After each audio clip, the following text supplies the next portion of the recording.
Bonjour, bienvenue pour ce live Insta. Nous allons être ensemble pendant un petit moment.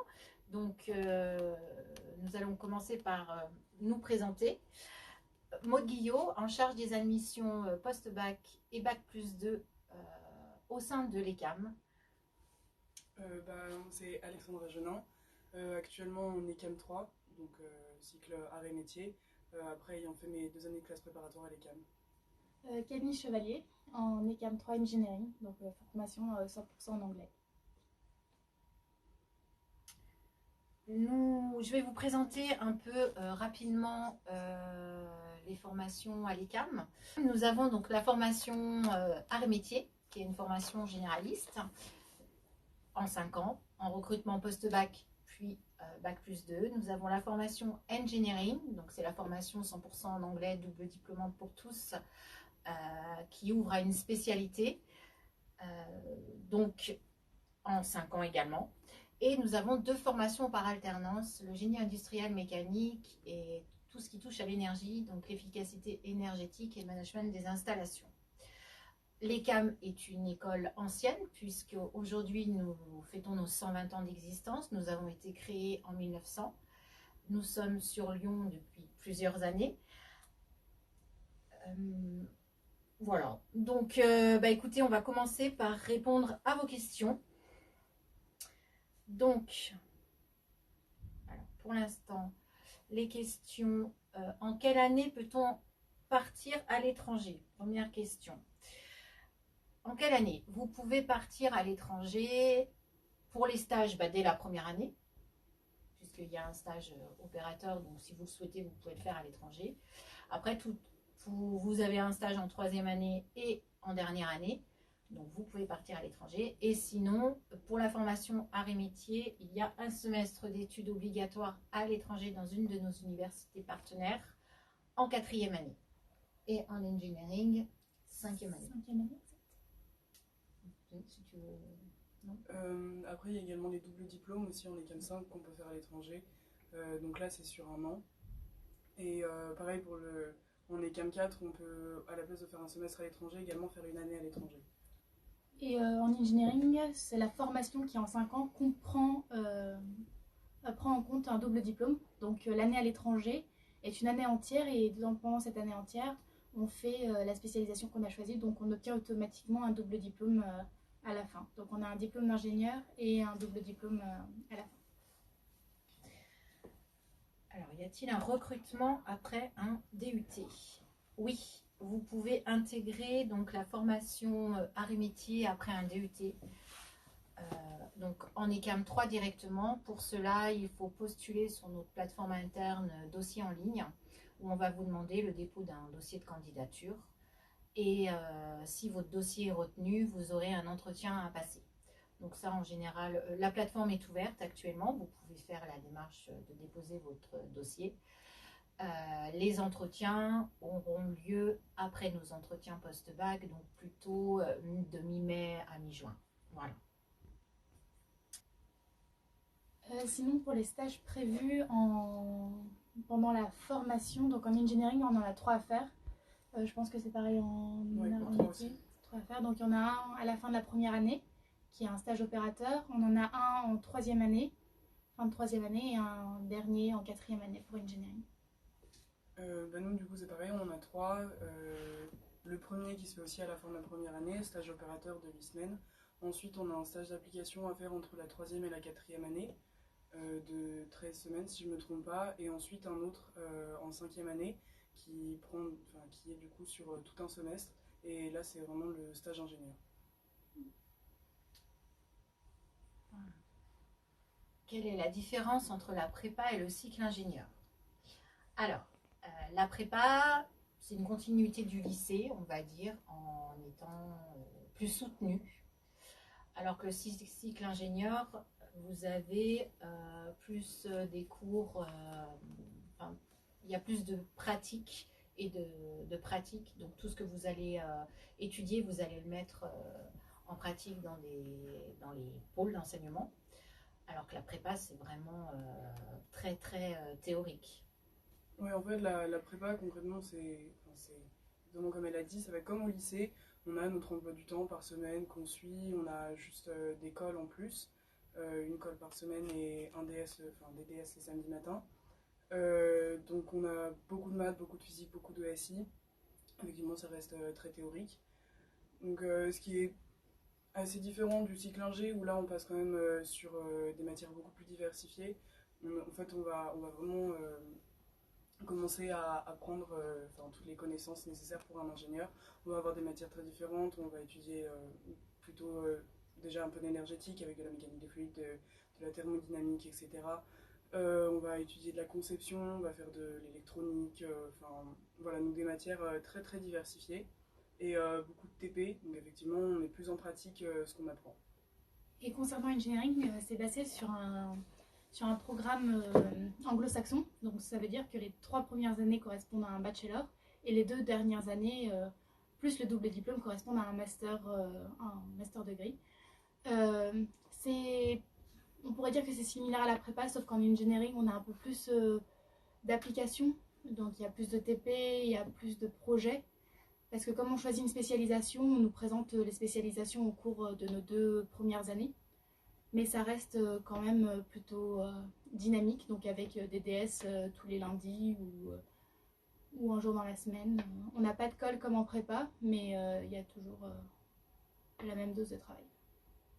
Alors j'ai une question qui vient d'arriver. Y a-t-il des spécialisations type génie des matériaux par exemple ou que de l'enseignement généraliste?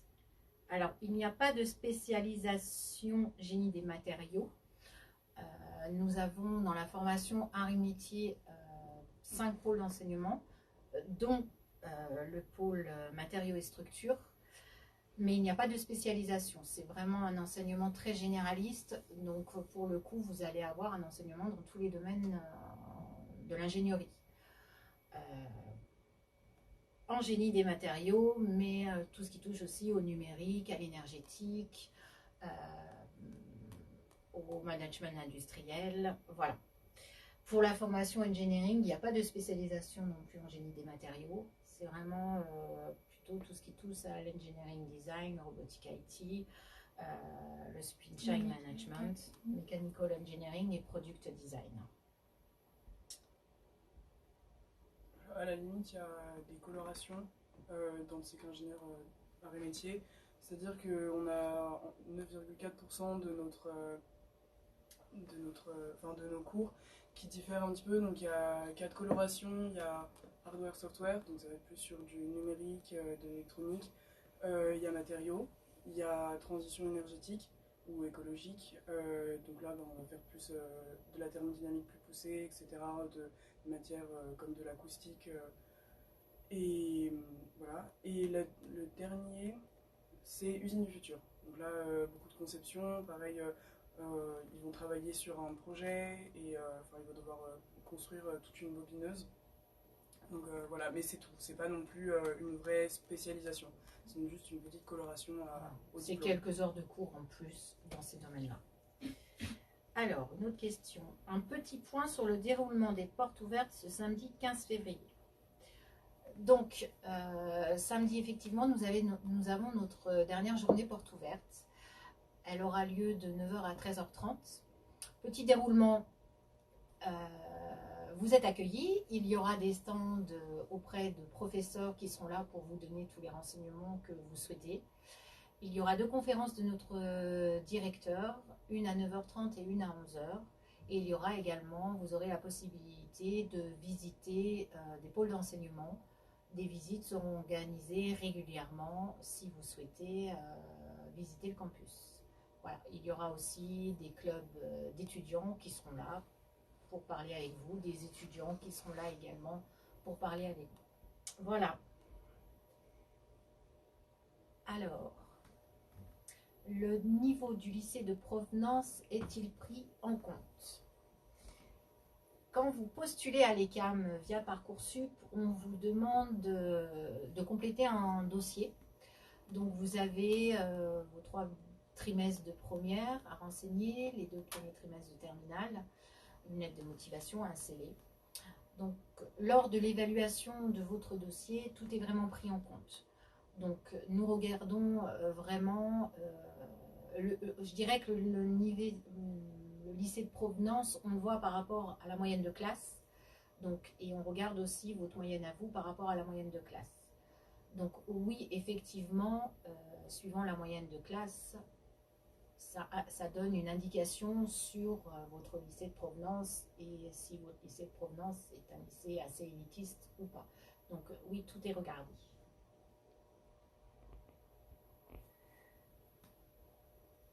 La filière engineering est-elle plus ou moins intense niveau travail que la filière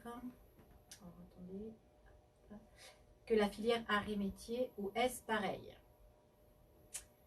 Alors, niveau intensité, je dirais que c'est pas forcément divisé pareil. C'est ce qu'on disait, ce que je disais au début, c'est que c'est basé sur un système anglo-saxon, donc les années les plus entre guillemets intenses vont être équivalents aux 3 premières années, et quand en arts et métiers, c'est vraiment les 2 voilà, premières années de prépa. Dans la filière arts et métiers, les classes préparatoires, ce sont des classes prépa intégrées. Par contre, nous suivons le programme CPGE d'une PTS-IPT, physique, technologique, sciences de l'ingénieur. Donc c'est vraiment le programme national. Donc oui, c'est 2 années très très intenses. Effectivement, sur ingénierie, c'est plus lycée sur 3 ans. Donc, mais en engineering, vous avez un travail personnel plus intense à fournir. Voilà. Donc c'est deux façons de travailler qui sont différentes. Mais c'est vrai qu'il ne faut quand même pas oublier que quand vous rentrez en classe prépa intégrée CAM, vous avez 2 années très intenses. Et à la fin, vous obtenez, que ce soit en arts et métiers ou en engineering, un diplôme d'ingénieur certifié par la CTI. Alors, vive la Sup 3. Donc on a quelqu'un en Sup 3 qui nous regarde. Pour les étrangers qui ne sont pas en France, on fait comment pour assister aux portes ouvertes? Alors si vous n'êtes pas en France, ça va être difficile du coup de venir sur le campus. Par contre, si vous allez sur notre site internet ECAM, vous pouvez faire une visite virtuelle en 3D. Donc n'hésitez pas à aller sur notre site pour visiter notre campus en réalité virtuelle.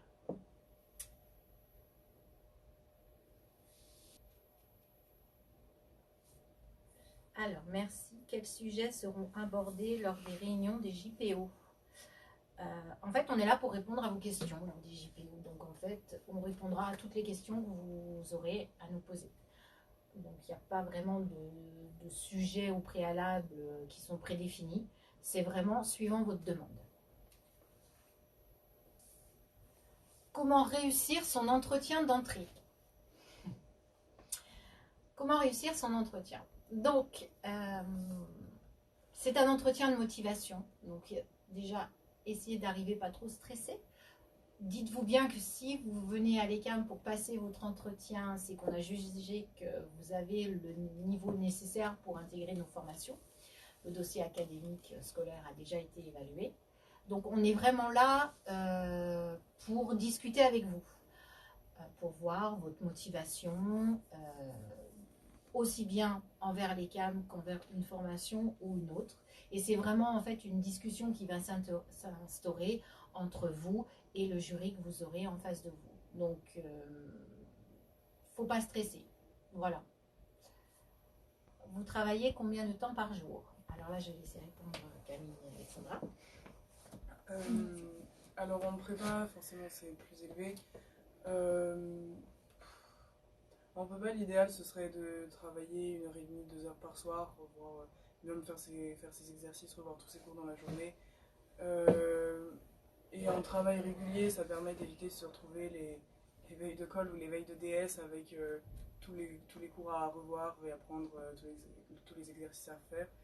Donc, en soi, oui, la prépa, c'est assez bien encadré. Donc, de rien, avec un minimum de travail, enfin, oui, bien 1h30, 2 heures par soir, c'est suffisant. En ECAM 3, ça se calme. En fait, vu qu'on a quand même plus de TP, etc., c'est surtout au moment du partiel qu'on va beaucoup, enfin des partiels qu'on va beaucoup travailler. Mais le reste du temps, il n'y a pas énormément de travail à fournir à côté, je trouve.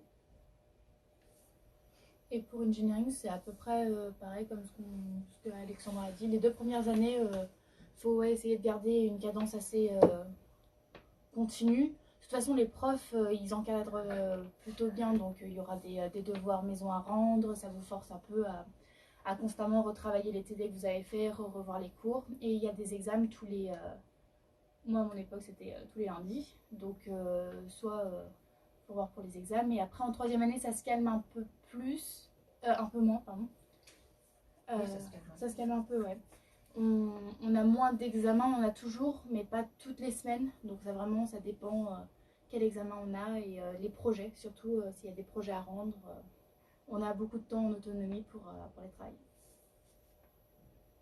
Alors, ce qu'il faut savoir, c'est qu'en fait, oui, en formation art et métier, vous avez un DS tous les samedis matins. En engineering, c'est tous les lundis matins.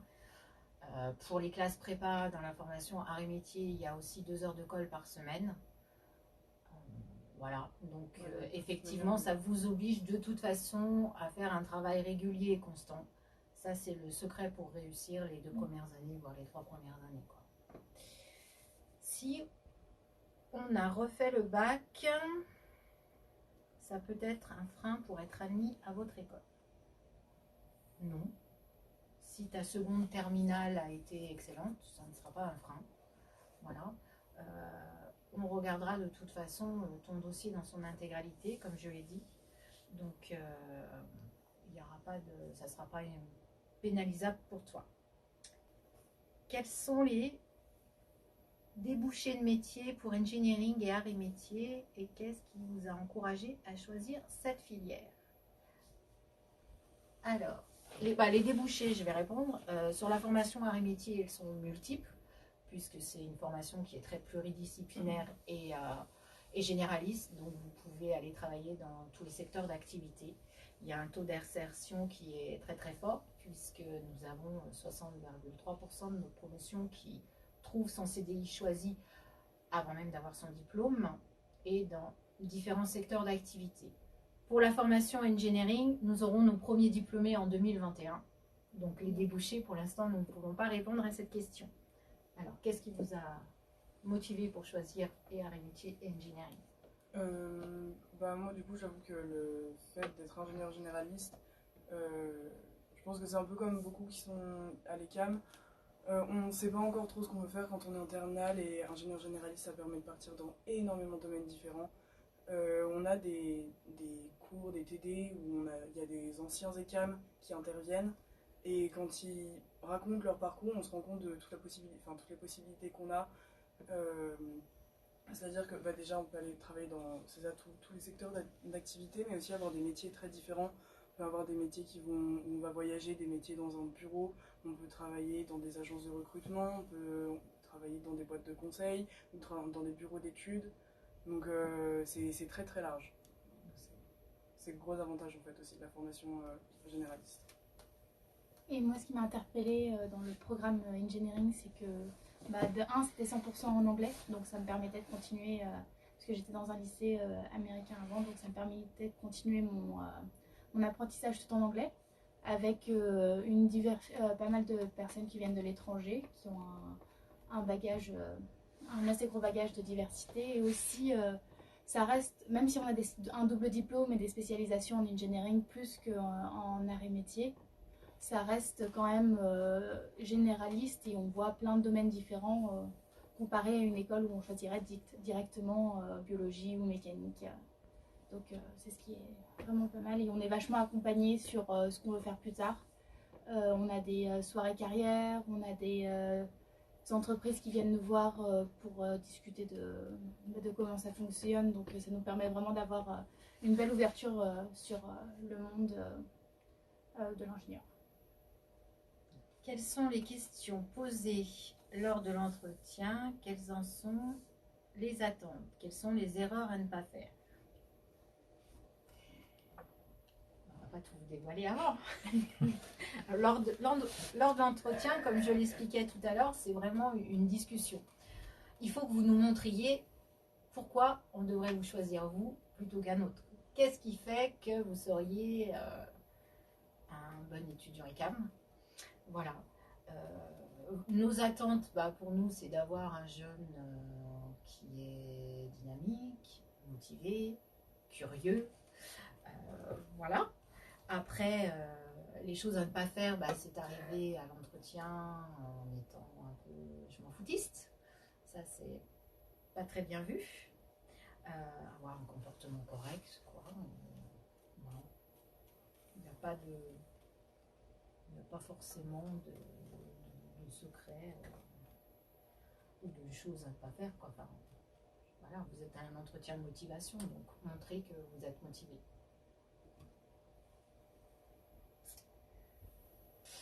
Peut-on faire du sport sur le campus? Oui. Vous pouvez faire du sport sur le campus. Sur le campus, nous avons une salle de musculation qui est ouverte à nos étudiants. Nous avons aussi des clubs sportifs. Donc, il y a un BDE, un bureau des sports. Il y a un club de foot, de hand, de volley. Là, je vais laisser de rugby également. Voilà, donc il y a plusieurs sports que vous pouvez faire tout au long de votre scolarité. Même si vous n'êtes pas des gros sportifs, il y a aussi des clubs. Il y a un club ciné, il y a un club montagne, il y a le club pêche, il y a le club photographie. Il y a vraiment une grosse diversité. Il y a le club éco-écam aussi qui s'investit vachement.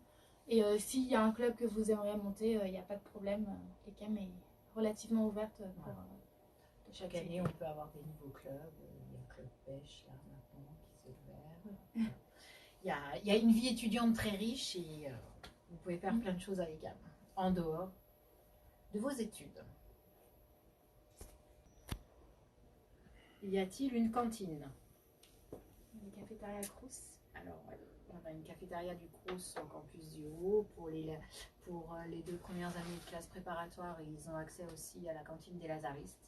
Et sinon, vous avez des petites cuisines dans le foyer ECAM. Donc, alors, vous pouvez vous faire également votre cuisine. Ouais. Et des fois, il y a le food truck qui vient. Donc, je sais que tous les mercredis, il y a des pizzas un food truck de pizza qui vient et qui livre des pizzas juste devant l'ECAM. Et on est à 2 pas du Vieux-Lyon, donc en soi, il y a une grosse diversité de choses. Ouais, puis après, quand on est dans les résidences, il y a toujours des cuisines à disposition. Il y a certaines résidences où on aura la cuisine directement dans la chambre, d'autres où il y aura une cuisine à l'étage. Donc, mais en résidence, il y a quand même moyen de se faire à manger soi-même. Y a-t-il une bibliothèque au sein du campus? Oui, nous avons une bibliothèque au sein du campus. Aujourd'hui, elle est sur notre campus du Haut.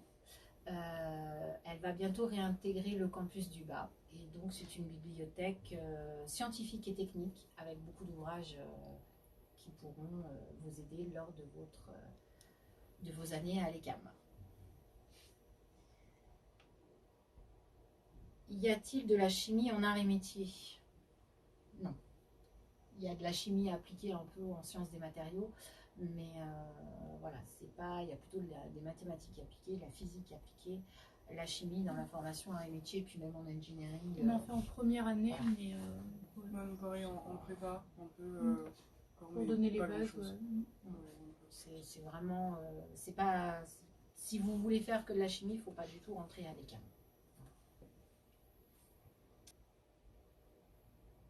Quelle moyenne au lycée pour rentrer? Pour rentrer à l'ECAM, on ne va pas parler de moyenne en fait, on va regarder que vous soyez à peu près dans le premier tiers de la classe. Voilà. Si vous êtes dans le premier tiers de la classe, il n'y a pas de souci pour intégrer l'ECAM. Alors tout à l'heure il y avait une question par rapport au lycée de provenance. C'est vrai qu'on connaît certains lycées qui sont très élitistes dans leur façon de noter, donc là on pourra descendre jusqu'à la moitié de classe.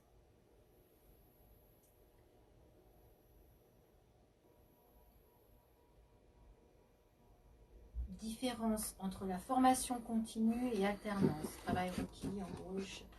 Alors, l'alternance, c'est fait pour des jeunes qui sont issus d'un DUT ou d'un BTS et qui ont plutôt un profil de personnes qui ont envie de tout de suite mettre un pied dans le monde du travail. Voilà, quand vous faites une formation par alternance, vous allez être 2 semaines à l'école, 3 semaines en entreprise. Donc il faut avoir l'envie de travailler. Donc il faut avoir l'envie de mettre en pratique tout ce que vous apprenez. Et c'est ce qui est différent d'une formation comme la formation art et métier ou la formation engineering, où là, vous êtes tout le temps à l'école, sauf pendant la période de votre stage. Donc l'alternance, c'est vraiment fait pour un public qui a envie de travailler tout de suite en lien avec une entreprise. Les formations par alternance, elles sont spécialisées. Donc vous allez travailler dans un secteur bien défini. Nos jeunes qui sortent de nos formations par alternance trouvent rapidement un emploi. Soit ils restent dans l'entreprise dans laquelle ils ont fait leur alternance, qui aboutit à un CDI, soit ils changent, mais dans ces cas-là, ils trouvent rapidement un travail également. En sachant que dans les formations par alternance, arrivées en troisième année, donc à votre cinquième année, hein, vous êtes dans l'obligation aussi de partir en stage 2 mois à l'étranger. Pour les étrangers qui veulent postuler pour votre école, quelles sont les démarches? Alors effectivement, pour les étrangers, en post-bac, ils ne peuvent pas passer par Parcoursup, donc il faut passer directement par le service des admissions. N'hésitez pas à postuler, on vous donnera les indications, donc il faut aller sur notre plateforme interne dossier en ligne pour postuler. Pour ceux qui sont, faut passer aussi pour les étrangers, vous pouvez passer également par Campus France de votre pays pour déposer un dossier. Possibilité d'intégrer une formation continue après un DUT, génie thermique et énergie. Donc génie thermique et énergie, effectivement, tu peux intégrer soit la formation art et métier, donc il faut quand même que tu aies un bon DUT, donc il faut déposer un dossier sur notre plateforme. Et tu peux intégrer aussi la formation par alternance énergie, donc tout ce qui touche à l'efficacité énergétique. Voilà. Alors pour les dépôts en alternance, le dossier doit être déposé avant le 4 mars. Pour la formation art et métier, vous avez encore du temps pour déposer votre dossier. Voilà. Alors là, il y a une question pour Camille et Alexandra. Dans quel domaine veulent se projeter les demoiselles? Alors personnellement, j'aimerais bien travailler je me vois bien travailler dans l'énergétique. C'est pour ça que j'ai choisi la coloration transition énergétique dans mon cursus. Et ouais, j'aimerais bien travailler surtout dans les énergies renouvelables. Bon, c'est un peu cliché, mais ça a l'air très intéressant. Il y a moyen de travailler sur des gros projets, etc. Et voilà, c'est ce qui me tente. Moi, ça serait plus le supply chain. Donc, peut-être continuer mes études après l'ECAM, partir sur un MBA. Donc, c'est un Masters of Business. Et devenir project manager en supply chain. Il faut savoir que voilà, il y a une spécialisation dans la formation engineering. Et oui, j'ai choisi la spécialisation mécanique, qui est la plus, entre guillemets, la plus généraliste. Donc, qu'est-ce qu'un bon DUT pour vous, niveau classement, premier quart? Un bon DUT, je dirais qu'il faut que tu tournes entre 13 et 14 de moyenne. Après, ton dossier sera vraiment évalué aussi dans son ensemble. Donc, on va demander, dans le dossier, on va demander tes résultats du baccalauréat, tes 2 années de DUT, une lettre de motivation, un CV. Et tout sera regardé et évalué. Mais c'est vrai que si tu tournes autour de 13, 14 de moyenne, c'est parfait. Si on a fait 2 ans de licence de maths ou de physique, comment postuler pour votre école? Si tu es issu d'une licence maths physique, tu peux postuler pour la formation art et métier. C'est comme pour un DUT, il faut aller sur notre plateforme dossierenligne.ecam.fr/am. Cette plateforme-là, le lien de cette plateforme, vous le retrouvez sur notre site internet dans la rubrique admission. Il y a le lien qui est indiqué et vous déposez votre dossier de candidature. Faut-il une lettre de motivation pour l'inscription Parcoursup? Oui, il faut une lettre de motivation. Cette lettre et un CV également. Donc cette lettre de motivation et le CV serviront, déjà ça fera partie de l'évaluation de votre dossier, mais c'est vrai qu'on va aussi s'appuyer dessus lors de l'entretien de motivation. Donc oui, il faut un CV et une lettre de motivation. Quel niveau est nécessaire anglais pour intégrer engineering? Le B2, le niveau B2 pour l'entrée. Et le niveau attendu pour la sortie est le C1.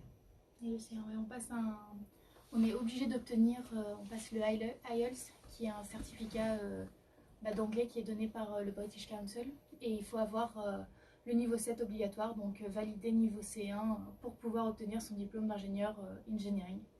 Donc voilà, mais il n'y a pas d'inquiétude à avoir. Comme tous les cours sont en anglais et la plupart des choses se fait en anglais au fur et à mesure, vous allez apprendre progressivement l'anglais sans problème. Et il y a des cours pour préparer à l'examen. Tranquille. Comment se fait la sélection pour les études à l'étranger ou le double diplôme en cycle ingénieur? Alors, la sélection se fait, en fait, vous allez recevoir, je ne sais pas si tu l'as fait toi, cette année, pour partir en semestre d'études à l'étranger. Bah, là, c'est normalement la réponse aujourd'hui. C'est ça. Donc, la processus de sélection. La sélection, je ne sais pas exactement comment ça se passe, mais en tout cas, dans le dossier, dans le dossier, il faut donc avoir une vidéo de présentation, motivation, qui dure 3 minutes.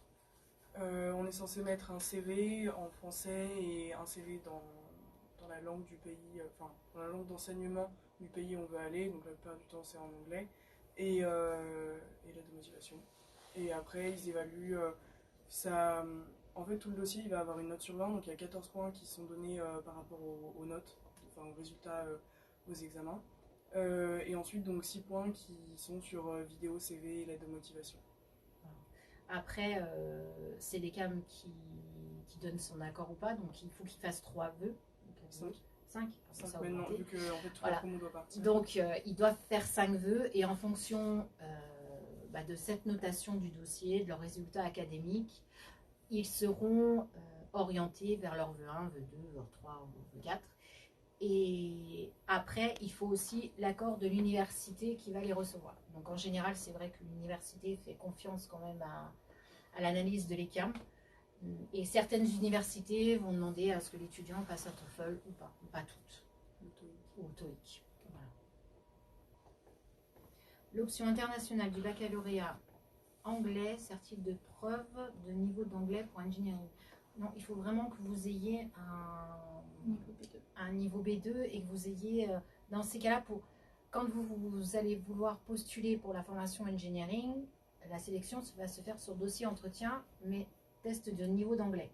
Donc si vous n'avez pas un certificat style Cambridge ou autre, TOEFL, ou voilà, qui certifie vraiment votre niveau d'anglais, dans ces cas-là, on vous demandera de passer un test en plus de votre entretien que vous ferez de chez vous. Vous avez à peu près 7 jours pour le faire. Ou sur la plateforme Easy Speaking, où là vous aurez un petit oral, une écoute et un texte à faire en anglais. Et il y aura un petit test comme ça pour que nous, après, nous puissions évaluer votre niveau d'anglais.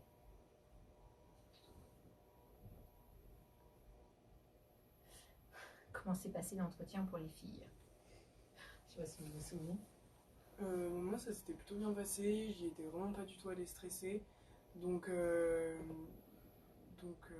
non, c'était assez chill. En fait, parce qu'il y a, je sais pas si c'est encore comme ça, mais il y a un entretien individuel et un entretien collectif. Donc moi, j'avais commencé par l'entretien collectif, donc ça m'est bien à l'aise, le fait d'être avec les autres. Puis ensuite, l'entretien, c'est pas un piège, donc il n'y a pas à stresser ou quoi. Limite, je pense que c'est pas très très bien si vous stressez, parce que on est moins naturel, on stresse, on bégaye, c'est pas du tout fidèle, on reste pas fidèle à soi-même. Moi je l'ai passé en face d'un ordinateur, donc c'est un peu moins agréable que d'avoir une personne en face, mais les questions étaient relativement simples, ça n'a pas duré trop longtemps, j'ai répondu aux questions. Voilà. Oui, comme je disais, l'entretien de sélection, c'est vraiment De voir motivation, si c'est vraiment un entretien de motivation et pour voir si vous ne vous trompez pas non plus dans le choix que vous faites, puisque quand vous intégrez les CAM, vous l'intégrez normalement pour 5 ans. Donc c'est quand même 5 années de votre vie à passer dans une formation.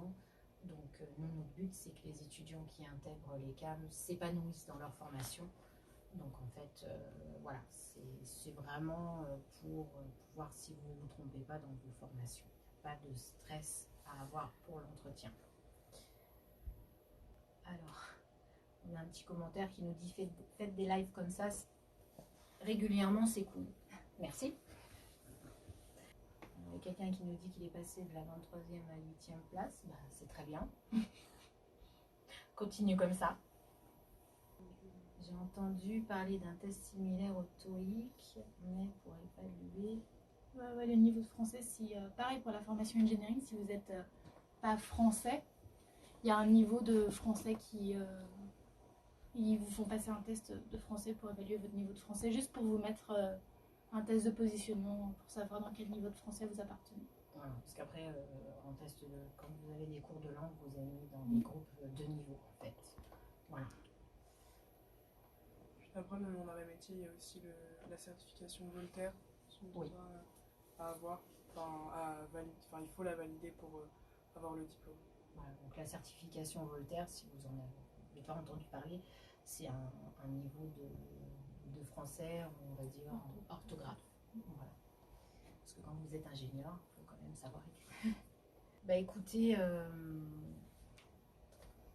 cette petite session de live va se terminer. On vous remercie pour toutes vos questions. On espère vous voir. N'hésitez pas à venir nous voir lors de notre dernière journée d'immersion, samedi. Nous serons vraiment contents de vous recevoir. Et puis peut-être que pour certains d'entre vous, nous nous reverrons pour les entretiens.